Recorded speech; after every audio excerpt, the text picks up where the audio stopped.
नमस्कार मु अनंत भाई आम चाष अपडेट को आपण मानक स्वागत करुच्ची। आज मु खड़िकापदा गाँव में आसी पहुंची। एठी जड़े आमर महिला चाषी जी खेती मॉडल करछंती एवं ए सारपड़ा ब्लॉक रो जड़े सफल खेती मॉडल चाषी हिसाब रे से ना कमाई से गोटे मानपत्र मध्य पाई। तेणु आज तांको सहित आमे कथा हेबा खेती मॉडल कौन, खेती मॉडल रे कौन कौन पनिपरिया चाष करा जाए एवं से वर्ष को केते लाभ करुछि। तेबे चलतु तांको सहित से बाबद आमे कथा हेबा।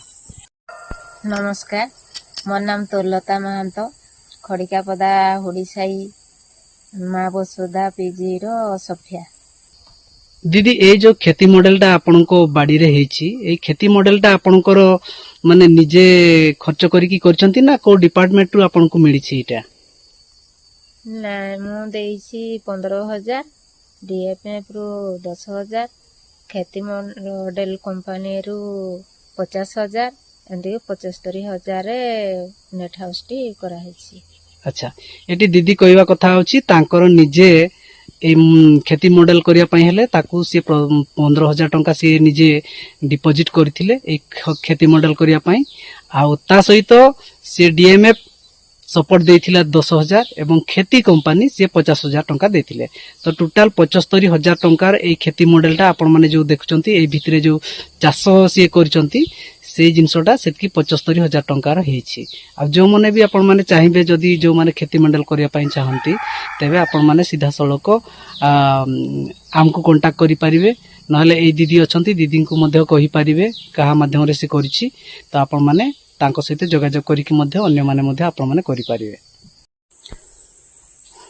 दीदी ए जो आपण खेती मॉडल करी आज आपनकर गुटे परिचय सृष्टि हेछि एवं समस्त जानि पाछंती। आ आज मध्य आपण सारपड़ा ब्लॉक रे जणे भलो खेती चाषी हिसाब रे आपण मानपत्र पाइछंती। तो ए जो सम्मान एवं गुटे परिचय सृष्टि करिबा पछरे आपण को काहा को धन्यवाद देबे? ए नेट धन्यवाद देवी सुभाष टीओ डीएमएफ को खेती मॉडल बनैबार सहायता करिथिबारु धन्यवाद देवी। दीदी ए जो खेती मॉडल रे एबे आपण कोन कोन पनिपरिबा चाष करछंती? ए खेती मॉडल रे एबे काकुडी और धनिया चाष करूछि। अच्छा, ए खेती मॉडल रे दीदी आउ को पनिपरिबा चाष सब करि हेबो? ई खेती मॉडल रे फूलकोबी, बंधाकोबी, लंका, कैप्सिकम, धनिया ई सब चाष करि हेबो। तो एठी से दीदी कहवा कथा होची जे ए जो खेती मॉडल आपनकर जेंती नर्सरी घरटीए जेंती थाए से नर्सरी घर भितरे आपनकर जेंती वर्षा दिन रे जदि आपनकर फूलकोबी लगेया पई चाहिबे, बंधाकोबी चाष करिया पई चाहिबे, ता सहित आपनकर लंका हे कि एथिरे आपनकर जे कोनसी पनिपरिबा आपण एई खेती मॉडल भितरे चाष करि पारिबे।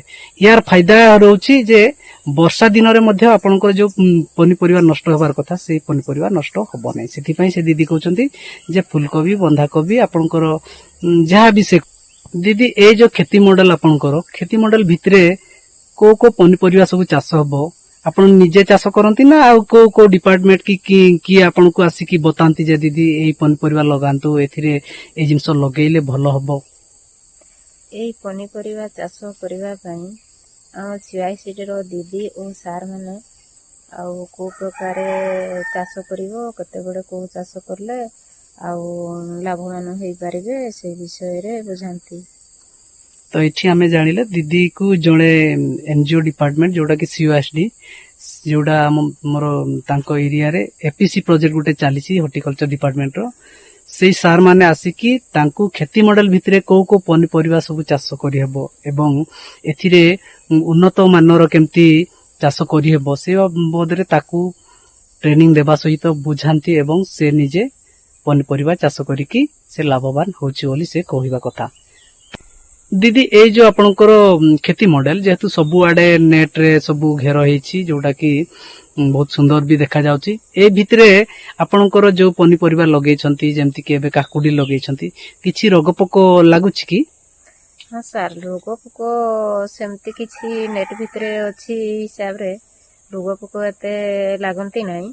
ए खेती मॉडल भितरे जो पनिपरिबा चाष करछंती आपनकर वर्षकू केते टंका रोजगार होछि? ए खेती मॉडल रे चाष करले ଅଫ୍ ସିଜିନ୍ରେ ଧର ବର୍ଷା ଦିନରେ କି ଖରା ଦିନରେ ଚାଷ କଲେ ଠିକ୍ ସମୟରେ ବର୍ଷକୁ 80-90 ହଜାର ହେଇଥାଏ ଇନକମ୍। ଦିଦି କହିବା କଥା ହଉଛି ଯେମିତି ଅଫ୍ ଟାଇମ୍ କହିଲେ ଆପଣଙ୍କର ଏବେ ଯଦି ଆମେ ବର୍ଷା ଦିନ ଆସିଲାଣି ଫୁଲକୋବି ବନ୍ଧାକୋବି ଏମିତି ବାହାର ଜାଗାରେ ଏମିତି ଚାଷ କଲେ ଭଲ ହୁଏ ନାହିଁ, ରୋଗ ପୋକ ବେଶୀ ଲାଗନ୍ତି। ଏ ଭିତରେ ଲଗେଇଲେ ଆପଣଙ୍କର ଏତେ ରୋଗ ପୋକ ହୁଏ ନାହିଁ କି ଏତେ ବର୍ଷା ପାଣି ବାଜେ ନାହିଁ, ଯୋଉଥିରେ ଏଥିରେ ପାଖାପାଖି ଫୁଲକୋବି କି ବନ୍ଧାକୋବି ଯଦି ଆପଣ ଲଗେଇବେ ପାଖାପାଖି 500-600 ଚାରା ଭିତରେ ଜାଗା ହବ। ତ ସେ ଅନୁସାରେ ସେ କହିବା କଥା ହଉଛି 3ଟା ସିଜିନ କୁ ସିଏ ଯଦି ଚାଷ ବାସ ଏମିତି ସେଇ ଢାଞ୍ଚାରେ କରନ୍ତି ଯୋଉ ବଜାର ଚାହିଦା ଅନୁସାରେ, ହେଲେ ସେ ପାଖାପାଖି 80-90 ହଜାର ଟଙ୍କା ଇନକମ୍ କରୁଛି। ଦିଦି ଏଇଠି ଆପଣଙ୍କର ଏଇ ଯୋଉ କ୍ଷତି ମଡେଲ ଟା କେତେ ବର୍ଷ ହେଲା ଆପଣ କରୁଛନ୍ତି? କ୍ଷତି ମଡେଲଟି ହେଲା ବର୍ଷେ। ଆଚ୍ଛା, ବର୍ଷେ।